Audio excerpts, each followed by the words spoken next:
Come on, DC, don't drop the ball and make these shows.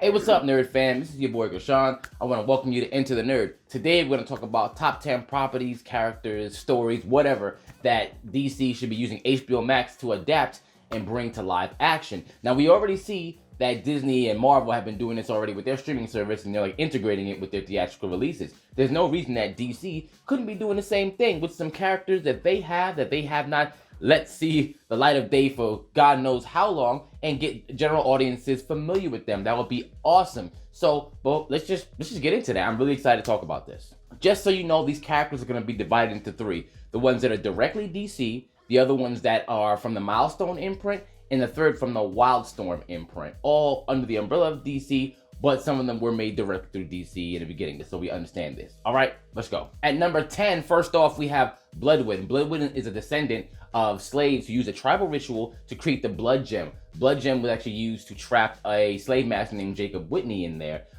Jacob Whitney then became a demon called Rot, who from the inside was actually feeding off of all the other descendants. Eventually actually even possessed Bloodwind and even Martian Manhunter. Now, Bloodwind is actually a crazy combatant with really cool powers, but in terms of his attitude, he kind of puts off a lot of the other Justice League members because he's a little dark, to say the least. But he'll be a great addition to just watching this on HBO Max, because he actually would go into the whole supernatural part of DC's world. So he can go with like Constantine, Fate, and tons of other people who would go into that world. And plus, he's an original black character, something that I really root for. So yeah, let's get some more Bloodwind. Number 9, Mari McCabe, or Vixen. Now, Vixen will be great because she combines Western African mythology due to her powers being derived from a totem from the ancient warrior Tantu, who asked Anansi the spider to give him powers from the animal kingdom. Now, that was passed on throughout from her ancestors all the way to her, even though her father and her mother got killed for it by her uncle. She also happens to be this successful supermodel, so she has a duality when it comes to her life. She's a successful high fashion model, but then she's also a warrior and dangerous, and she goes back there to go get the totem back for her family. This would be a great story to see, and it'd be great to see her adapted and then put in with the rest of the Justice League later. So yeah, let's get some of Vixen, another original black character by DC that is barely used. Number 8, Orphan, or Cassandra Cain. Now, a lot of people might know her as Batgirl, and you might have even seen her in that whole Birds of Prey mess that we saw on TV, and they didn't do anything good with her at all. But she's actually the daughter of David Cain, who's from the League of Shadows or League of Assassins, and Lady Shiva, the third or second best fighter in all of DC. And Cassandra Cain also is one of the top fighters in all of DC. She's actually the most adept physically when it comes to all of the Bat family, when it comes to combat. She actually is known for rushing in there and taking on multiple assailants by herself, which is why I'd probably prefer the name Orphan. That way she doesn't get lumped up with everything that we're seeing, because we already have Batwoman, Batgirl, so this would kind of give her her own identity by herself, and we'd be able to see her kick some ass. If you know me, you know I love tons of martial arts, physical, hand-to-hand combat based shows, and this would be a great way to do that, and even have her have some adventures away from the Bat family, because her namesake would give her that. So yes, give me some more Orphan. Personal favorite of mine, Bronze Tiger. Now, Bronze Tiger was actually, he stopped a home invasion from his parents, well, not from his parents, it was happening to his parents, killed the invader, had to figure out a way to get this inner rage out of him, so he sought out teachers from martial arts, taught himself several forms of martial arts, wound up meeting Richard Dragon, and they were taught by O-Sensei, had to fight within a crime syndicate and against a crime syndicate, so he was kind of a villain, anti-hero, hero, bounces all over the place, and he's an expert martial artist. He's beat the crap out of people like Deathstroke, Batman, you name it. And he's pretty much tied with Lady Shiva, who is also supposed to be a second or third best fighter. So once again, another martial arts base hero, also an original black character who we can see a whole different story and see a whole different side. It can be kind of ground level, and they can kind of mix in with some things that we'll see with Justice League and all that later on. So yeah, give you some Bronze Tiger at number 7. At 6, we start going into the Milestone universe, or the Dakotaverse,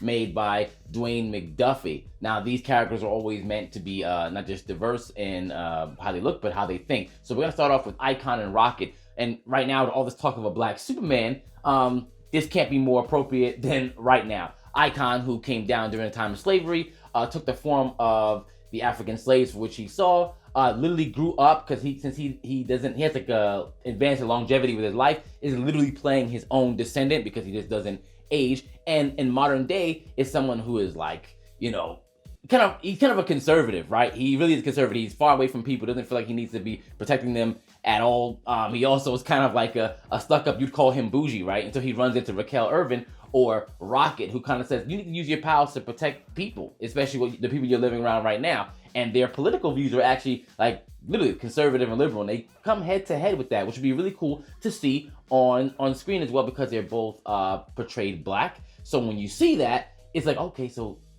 they can have two different mentalities and still look like each other. Stuff like that, right? That actually be kind of cool. And they also interact with a lot of other characters who we're going to be talking about in this very list. So yeah, Icon and Rocket would be an awesome series to have on HBO Max. And number 5, it would have to be Hardware, or Curtis Metcalf. Now, what's really cool about him is pretty much DC's Iron Man.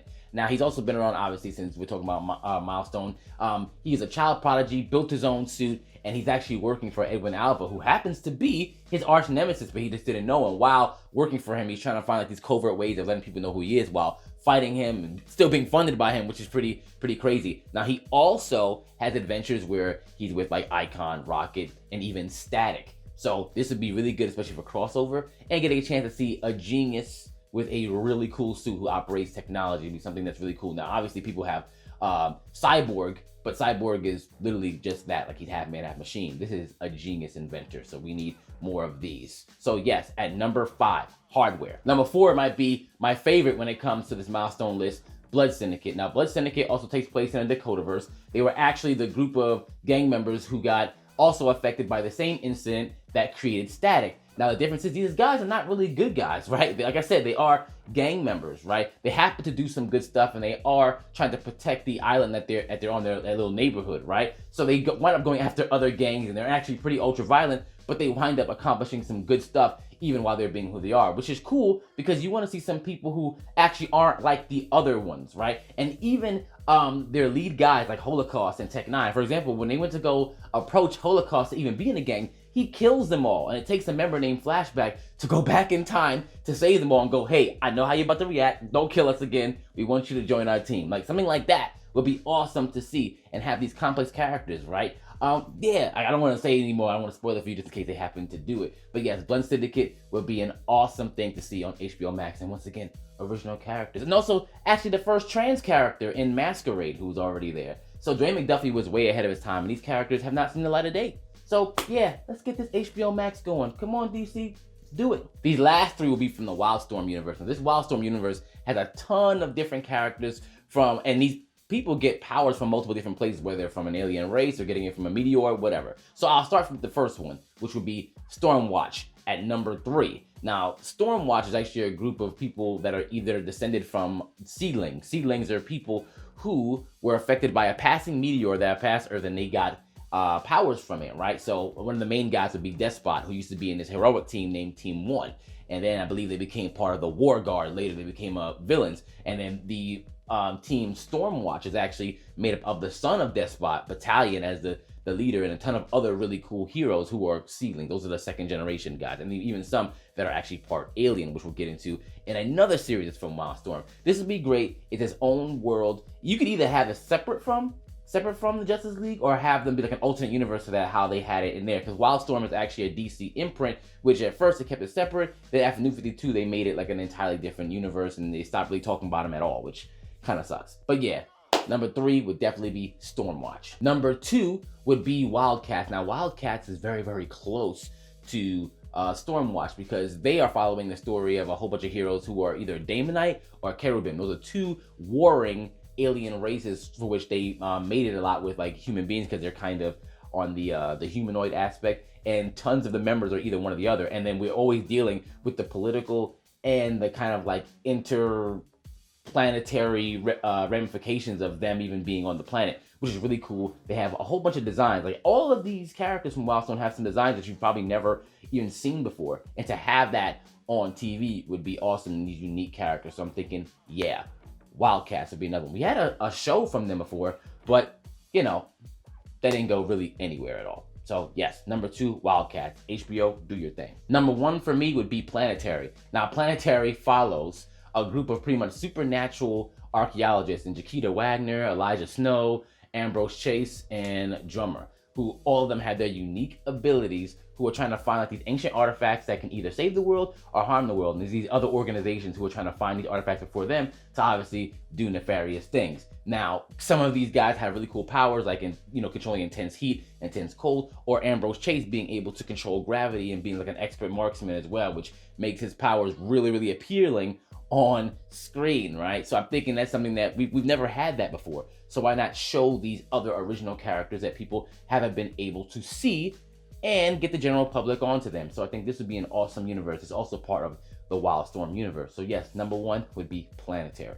And yeah, that's just my list there. I think that these are very important because a lot of times you'll hear the excuse, oh man, I mean, these characters aren't popular, they aren't selling, that's why they're not talking about them. But no, a lot of this, if you look at a lot of the characters that are out right now, a lot of things that we see, whether it's on Disney or whatever, a lot of people have never read the comics for them, but as soon as they put them on mainstream media and make them, put a good actor behind them and just give them great exposure, they become popular. So there's no need or we can't do this. And if you notice, there were a lot of original Black characters on this, which is really the main thing that I wanted to also tackle with this as well, because what they do is they say we can't have an original character, we have to kind of palette swap them. But there was a ton on this list that are awesome that you might have seen once or twice in some other things, like Vixen in the Arrowverse a little bit, so was Bronze Tiger, but never went anywhere.